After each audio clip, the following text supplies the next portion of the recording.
Welcome to our channel, Auburn Chronicles. If you enjoyed rural stories, like and subscribe for more, and tell us in the comments what time it is and where you're watching from. And now, Adam will take us into today's story. The phone rang at 6:47 a.m. on a Thursday in April 2021. The kind of early morning call that immediately tells you something is wrong before a single word is spoken. And Robert Henderson knew at the moment he saw the number on the screen. He had been standing in his kitchen in central Iowa, barefoot on the cold tile, pouring his first cup of coffee, still half in the quiet fog between sleep and the day's work, when the vibration cut through the silence. It wasn't a family number. It wasn't one of the hired hands. It was the dealership, H. Heartland Equipment, Des Moines. For a split second, his mind reached for something ordinary. Maybe a parts delay, maybe a service update. Something small, something manageable. The way your brain always tries to protect you from bad news by shrinking it before it arrives. He answered anyway. The voice on the other end was cheerful, professional, practiced. "Mr. Henderson, this is Brad Mitchell from H. Heartland Equipment in Des Moines, calling to confirm delivery scheduling for your fleet order." Robert froze. The coffee pot still tilted in his hand, dark liquid creeping toward the rim. Fleet order. The words didn't land all at once. They echoed, hollow, waiting for meaning. Brad kept talking. "We've got 50 John Deere 8 R370 tractors ready for your signature, and we need to coordinate logistics for what's probably the largest single delivery we've ever handled in Iowa." The pot slipped from Robert's fingers and clattered onto the counter, coffee sloshing over his hand, burning slightly. But he didn't react. 50. The number was too big to hold. His mind broke it down the way farmers always do, piece by piece, because that's how you survive overwhelming things. 50 tractors, roughly for $120,000 each. He did the math without thinking, because he'd been doing numbers like that his whole life. $21 million. 21 million. His heart started pounding so hard he could hear it in his ears. A dull thud that matched the clock on the wall, ticking off seconds he suddenly felt he didn't have. "Brad," Robert said, and his voice came out calmer than he felt, that flat, dangerous calm that only showed up when he was trying very hard not to explode. "I need you to repeat exactly what you just said." On the other end of the line, Brad didn't notice the shift. He was still riding the high of what he clearly thought was a landmark deal. "Yes, sir. Your fleet order of 58 R370s, fully loaded. GPS guidance, auto steer, premium sound packages, extended warranties, the works. We coordinated manufacturing with John Deere Corporate, because an order this size requires pulling inventory from multiple distribution centers across 3 states. Robert leaned against the counter, his free hand gripping the edge until his knuckles went white. "We've got staged delivery starting May 3rd. Brad continued, "with financing structured through John Deere Financial at 4.2% over 10 years, which puts your monthly payment at approximately $214,000. $214,000 every month for 10 years. The room tilted. Robert felt it physically, like the floor had shifted under his boots even though he wasn't wearing any yet. $214,000 whether it rained or not, whether corn prices held or collapsed, whether the crops came in or died in the field. And sir," Brad added, unable to resist, "I have to say, this is the most exciting order we've ever processed." That was the moment something inside Robert hardened. "Brad," he said slowly, each word measured, controlled, "listen to me very carefully. I did not authorize this purchase. I did not approve any financing. I need you to stop everything right now. Do not prep a single tractor. Do not process any paperwork. Do not do anything until you hear back from me. Do you understand?" There was a pause, the faint sound of keys clicking on the other end. "Sir," Brad said, more cautious now, "the order came through our system 3 days ago from an email address we have on file for Henderson Farms. All documentation is signed electronically, and the financing was approved by John Deere Financial yesterday afternoon. At this point, it's a done deal unless you want to pay cancellation fees, which on an order this size would be substantial." Robert closed his eyes. He knew that email address. Tyler had set it up 2 years earlier when they'd started moving more of the farm's records online. when paper ledgers and file cabinets finally gave way to spreadsheets and cloud storage. Tyler, his son. His chest tightened, not just with anger, but with something heavier, something closer to betrayal. "I understand," Robert said quietly, "but I'm telling you as the owner of Henderson Farms that this order was not authorized by me. Put a hold on everything immediately. I'll call you back within 2 hours." He ended the call before Brad could respond. For a long moment, Robert just stood there, staring at the blank wall above the sink, the smell of burnt coffee filling the kitchen. He was 68 years old. He had been farming this land since 1973, since he came back from Vietnam and took over a struggling operation that barely covered 300 acres. Over 48 years, he had built Henderson Farms into a 4,200-acre operation through careful, conservative growth, year by year, decision by decision, never taking a risk he couldn't survive. And in all that time, he had lived by one rule, a rule his own father had beaten into him with words and example and fear. Never finance equipment you can't afford to pay cash for. He had broken that rule exactly once. Once was all it took to nearly lose everything. He grabbed his jacket from the mudroom, pulling it on against the chill that still clung to the early spring morning, his boots crunching on gravel as he headed toward the main equipment barn. He already knew Tyler would be there. His son had always been an early riser, usually beating him to the shop by half an hour, and that was one of the things Robert had always respected about him. As he pushed open the heavy door, the familiar smells of oil and metal and dirt hit him, grounding and sharp. Tyler was bent over a workbench, sleeves rolled up, grease on his hands, focused on a planter.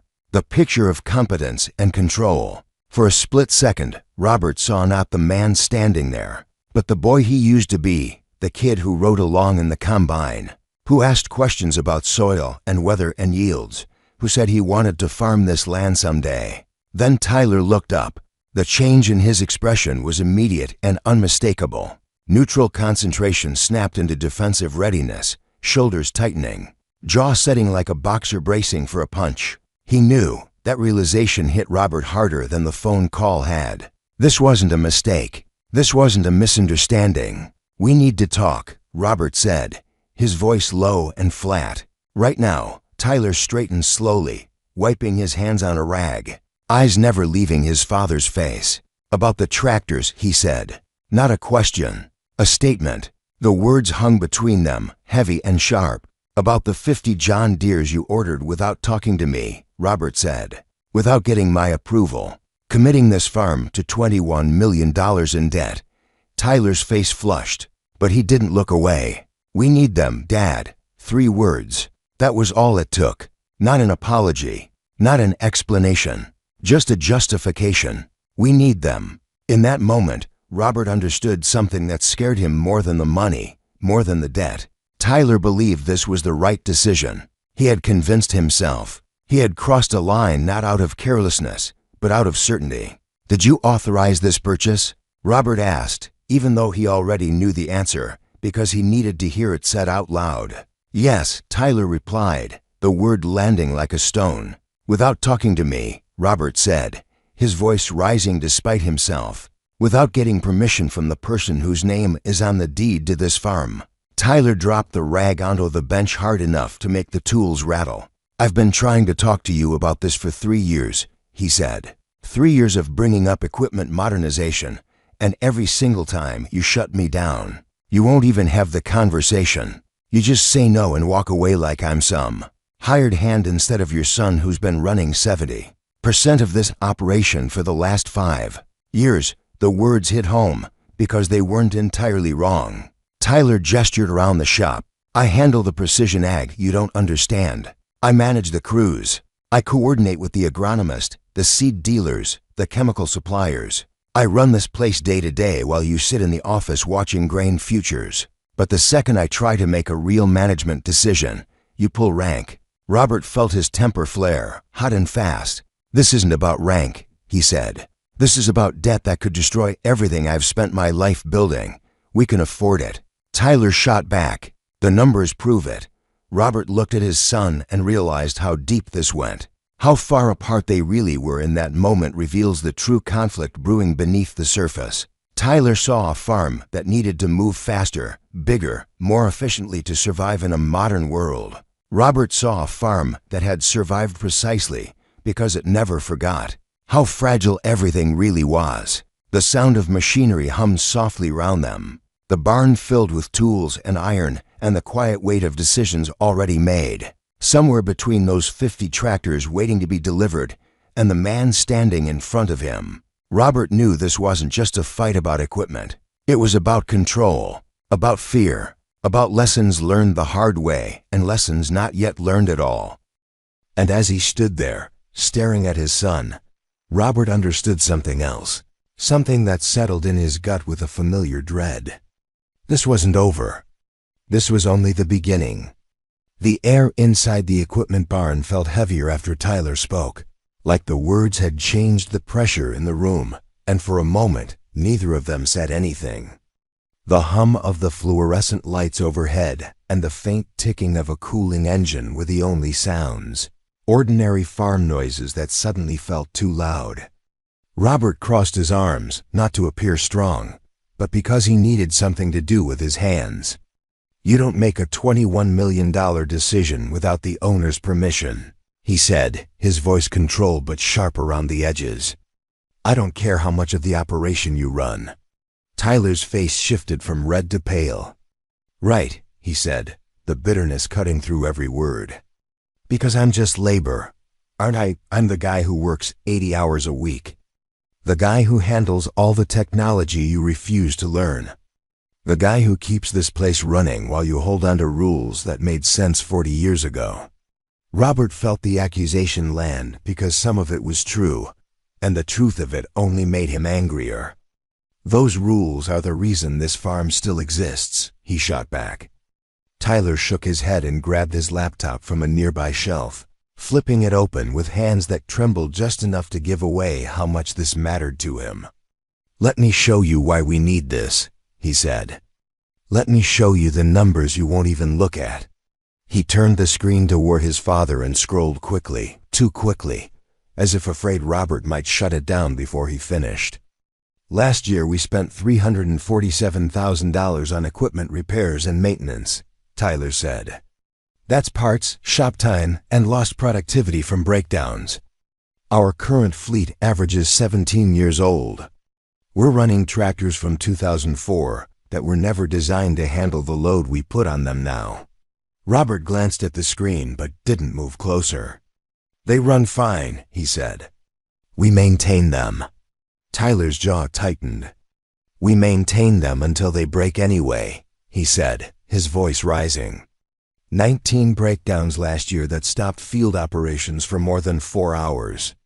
19 times we lost planting windows or harvest time or application timing because something failed. He didn't wait for a response. "Do you remember last spring when the 8320 threw a transmission during planting and we couldn't get parts for 6 days? We lost our optimal planting window on 800 acres of corn." Robert remembered. He remembered the sick feeling in his stomach watching the calendar slide past the dates that mattered. "We got it planted," he said quietly. "Late," Tyler snapped. "We planted it late, and it cost us 15 bushels per acre. That's $120,000 gone because one old tractor failed." He scrolled again. "And that was one breakdown. We had 18 more." Robert looked away, out the open barn door toward the field still brown and bare from winter, waiting for spring. "That's farming," he said. "Things break. Not like this," Tyler said. "Not when you're trying to run a modern operation with outdated equipment." He pulled up another sheet, calmer now, more deliberate. "These new 8R370s are 370 horsepower. Our current fleet averages 210. They have integrated GPS, auto steer, section control, variable rate technology. They run implements at optimal efficiency. They have predictive maintenance systems that tell you when something needs service before it fails." Robert felt his chest tighten as he listened, because he could hear the logic in it, the clean, convincing logic of numbers lined up neatly on a screen. "They're under full warranty for 5 years, Tyler continued. "No surprise repair costs." He paused, then added, "We gross $9.4 million annually on 4,200 acres. Our net margin last year was $2.1 million. The monthly payment is $214,000, which sounds big, but we can afford it." The words hung there, backed by graphs and projections and confidence. Robert finally looked back at his son. "You're missing something," he said, his voice dropping, losing its edge. Tyler straightened, ready for the argument. "What am I missing?" he asked. "I've shown you the repair costs, the downtime, the efficiency gains, the financing terms. What am I missing?" Robert walked over to the workbench and placed both hands flat on the surface, leaning forward until they were eye to eye. "You're missing what happens when we have a bad year," he said. "When drought hits. When prices crash. When markets collapse." Tyler shook his head. "We have crop insurance," he said. "We're diversified. We have reserves. We're not some marginal operation living hand to mouth." Robert's voice dropped to barely above a whisper. "That payment doesn't care," he said. "It doesn't care if the crop fails. It doesn't care if we lose money. It's due every single month whether we can pay it or not." He straightened slowly. "And the minute we can't make that payment, the farm isn't ours anymore." Tyler stared at him, frustration and disbelief mixing in his eyes. "You're acting like it's still the 1980s, he said. "Financing is different now. Risk management is different. Everything has changed." Robert almost laughed, but there was no humor in it. "Drought hasn't changed," he said. "Markets haven't changed. Bad years haven't changed." He took a breath, feeling something old and heavy pressing up from inside him, something he had kept buried for decades. "Come up to the house," he said suddenly. Tyler frowned. "Why?" "Because you want to talk about risk," Robert replied. "And you don't understand what it actually looks like." Tyler hesitated, his eyes flicking back to the laptop, to the neat rows of numbers that had always given him certainty. "This doesn't change the fact that we need to upgrade," he said. Robert nodded. "I didn't say it would," he replied. "But if we're going to talk about $21 million of debt, you need to understand why I say no." He turned and started toward the door without waiting. Behind him, Tyler closed the laptop slowly. The argument wasn't resolved. Nothing had been settled. But as they walked out of the barn together, the distance between them felt different now, heavier, loaded with things that had never been said. Tyler followed, still convinced the numbers were on his side. Still certain the farm needed to move forward. Unaware that what waited for him at the kitchen table wasn't another argument, but a story he had never been told. One that would change the way he saw risk, ownership, and the thin line between building something and losing it all. They sat at the kitchen table 20 minutes later. The same solid oak table that had been there for as long as Tyler could remember. Its surface worn smooth by decades of elbows, paperwork, and quiet decisions made late at night. Morning light came through the window above the sink, pale and unassuming, catching dust in the air that drifted slowly, as if time itself had decided to move more carefully in this room. Tyler opened his laptop out of habit, flipping it around so he could pull the spreadsheets back up if he needed them. If the conversation turned back toward numbers, toward ground he knew and trusted. Robert didn't sit right away. He stood near the counter for a moment, looking at the cabinets, the walls, the familiar shape of a life built one choice at a time, then reached into a drawer and pulled out a thick manila folder. The folder was old, its edges frayed, the label faded to the point where the ink had almost disappeared. Tyler had never seen it before. Robert set it down on the table between them, not dramatically, not ceremoniously, just placing it there like something heavy he had been carrying for a long time and was finally setting down. "This," Robert said, sitting across from his son, "is 1981. He opened the folder and began spreading its contents across the table. Yellowed papers, bank statements, contracts, newspaper clippings, each one laid out carefully, deliberately. "I was 33 years old," he continued, his voice steady but distant, as if he were reading from a report instead of his own memory. "Your age." Tyler looked down at the documents, at dates typed on letterheads that felt impossibly far away, and felt a strange tightening in his chest. Robert pulled out a purchase agreement dated March 15th, 1981. 4 brand new John Deere 4440s, he said. State-of-the-art back then. Air-conditioned cabs, quad-range transmissions. Beautiful machines. Tyler scanned the page and saw the numbers. $300,000. Financed over 7 years. Interest rate 14.5%. Monthly payment $5,200. It didn't sound like much compared to $21 million, but something about the way Robert watched him read made Tyler uneasy. "We were farming 1,800 acres then," Robert said. "We'd had 3 good years in a row. Prices were decent. Yields were strong. I thought I was smart." He tapped the paper lightly with one finger. "I justified it the same way you're justifying this." He slid another document forward, a projection sheet, margins neatly penciled in. Efficiency, capacity, growth. He let out a breath that might have been a laugh once. For a while, it worked. The second purchase came from Kansas, a farmer downsizing from 6,000 acres to 2,000.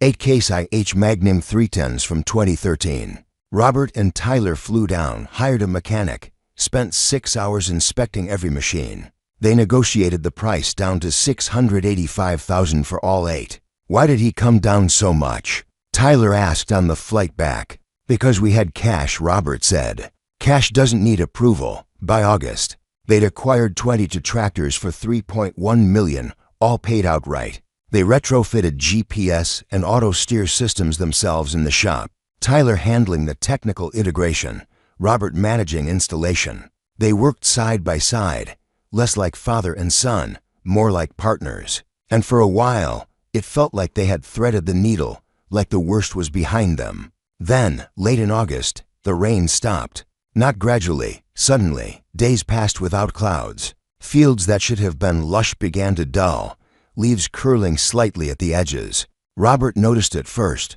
the way you notice things when you've seen them before. Tyler noticed too, but he told himself it would pass. Weather always did. Still, as August turned toward September, the sky stayed empty, and a quiet unease began to settle over the farm, the kind that doesn't announce itself loudly, but waits. By early September, there was no arguing with it anymore. The drought had arrived quietly, without drama, without a single defining moment anyone could point to, but it stayed, day after day, tightening its grip in a way that felt personal to anyone who worked the land. Cornfields that had looked strong and confident in July began to fade, the green dulling into something tired and stressed, leaves curling inward as if the plants were trying to shield themselves from a sun that offered no mercy. Soybeans stopped filling out. Pods that should have been heavy remained light, hollow, unfinished. The soil itself began to change, first subtly, then unmistakably. Hairline cracks spreading through fields that were supposed to hold moisture this time of year. Robert noticed it before anyone said the word drought out loud. He always did. He walked the fields every morning the same way he had for decades, boots sinking into dust instead of soft earth, his eyes scanning patterns that only experience taught you to see. He didn't comment. He didn't need to. Tyler saw it too, though at first he tried to explain it away with optimism, with forecasts, with the quiet belief that weather always corrected itself if you just gave it enough time. But the sky stayed empty. Days passed without clouds. Weeks followed, and the numbers on Tyler's screen began to move in only one direction. Yield projections slid downward, revision after revision, each one smaller than the last. 185 bushels per acre became 140, 110, 95. Eventually, the number settled at 93, and even that felt hopeful. Tyler stared at the spreadsheet late one evening, alone at the kitchen table, the same table where his father had laid out the past months earlier. The house was quiet. His laptop hummed softly. He ran the numbers again, slower this time, not trying to win an argument, not trying to justify a decision, just trying to understand the reality in front of him. Revenue down by roughly $2.8 million compared to budget. Operating costs still locked in. Inputs already paid for. Labor accounted for. Fuel burned. There was no adjusting those figures now. Out of habit, almost without thinking, he added one more line. Equipment financing. $214,000 per month. His hands paused over the keyboard. He stared at the number, then scrolled down.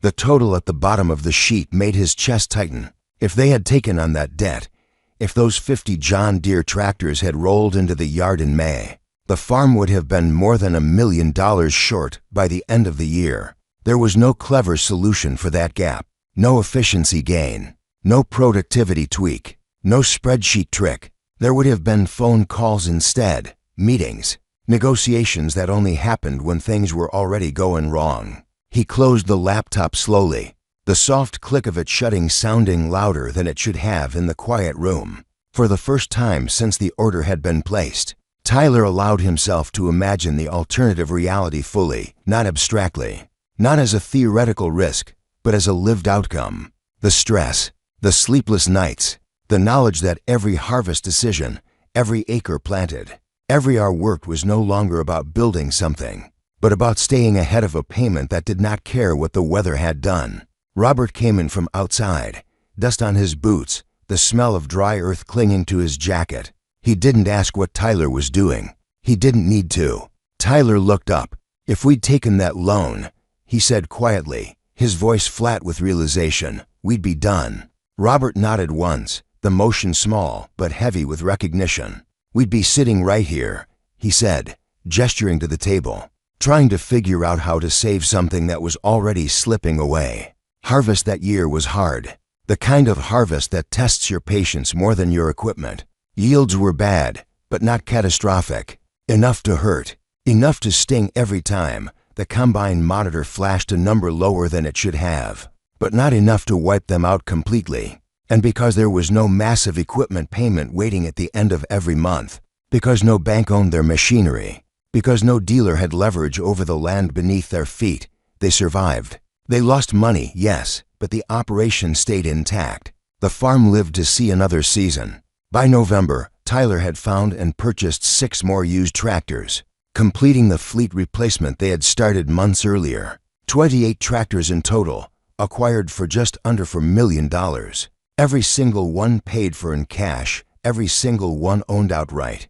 The contrast between what had happened and what almost happened followed Tyler everywhere. At Thanksgiving dinner, surrounded by family, he brought it up himself, unable to keep it inside any longer. "Last spring," he said, looking around the table, "I ordered 50 new tractors. $21 million, financed." The conversation stopped. Forks paused. Eyes shifted. Dad canceled the order. He continued. "We bought used equipment instead. And then the drought hit." He swallowed. "If we had that debt, we would have lost everything." His mother stared at Robert, disbelief in her eyes. "You never told me it was 50, she said. Robert shrugged, uncomfortable with the tension. "Didn't want to worry you until it was handled."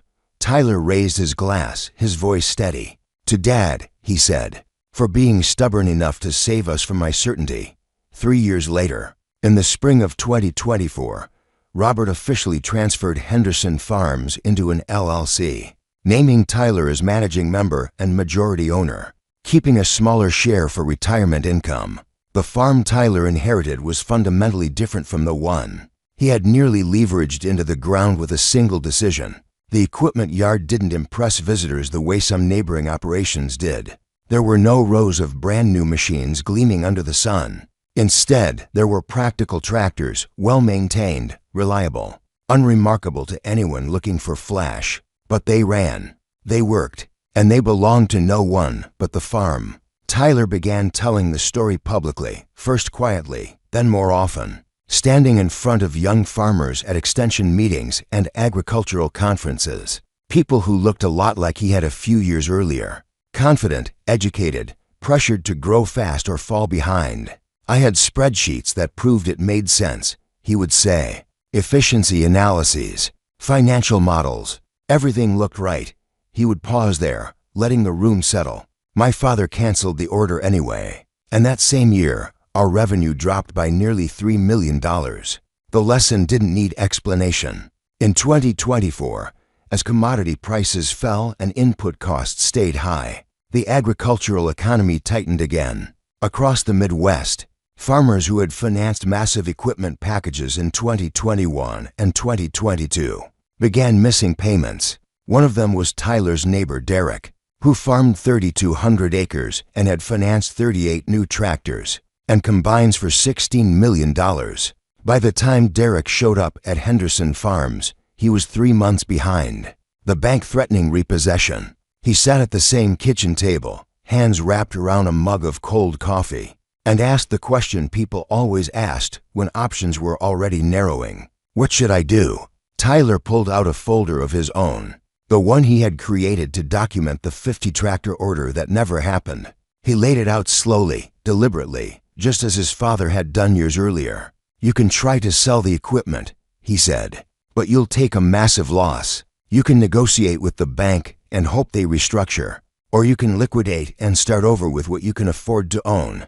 He looked Derek in the eye. But understand this, when you owe $16 million, you're not farming for yourself anymore. You're farming for the bank. Robert, now 71 and semi-retired, sometimes sat quietly in the background during those conversations.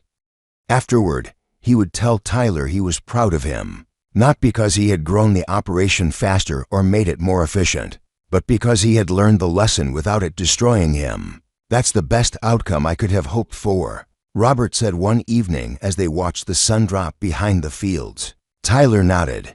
I learned it because you had the courage to say no, he replied, even when it made me furious, even when it would have been easier to let me make the mistake. The story of the 50 John Deere tractors that were never delivered became a quiet legend in their county, passed along not as gossip, but as a warning, a reminder of the difference between growth and wisdom, between optimization and ownership.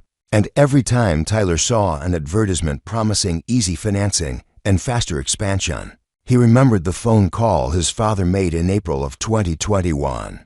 The call that saved Henderson Farms. The tractors they bought instead sat in the yard, used, paid for, unimpressive to outsiders, but meaningful in a way that went deeper than horsepower or technology. They represented freedom, stability, and a truth Tyler now carried with him every day. Survival comes first.